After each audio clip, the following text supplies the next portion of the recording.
আগে মসজিদে 5 ওয়াক্ত নামাজের পরে যখন হুজুররা দোয়া শুরু করতো, পিছন থেকে একটা যুবকের কান্নার আওয়াজ মিম্বরে আসতো।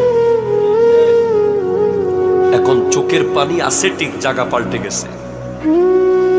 এখন নামাজের মধ্যে আর কাঁদে না, মুনাজাতে আর কাঁদে না, এখন কাঁদে ওই বেগানা মেয়ে যখন ফোন ধরে না। যুবকের কান্নার শেষ নাই। কথা বলেন ঠিক কিনা? কথা বলেন।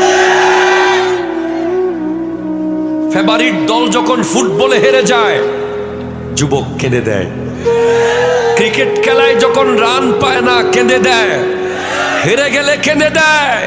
আরে আসল কান্না হলো যেই চোখ মসজিদে কাঁদে, যেই চোখ তাহাজ্জুদে কাঁদে, যেই চোখ 5 ওয়াক্তে কাঁদে, যেই চোখ লাশ দেখলে কাঁদে, যেই চোখ কবর দেখলে কাঁদে, যেই চোখ হাসরের কথা শুনে কাঁদে, ওই চোখ জান্নাতি জান্নাতি জান্নাতি।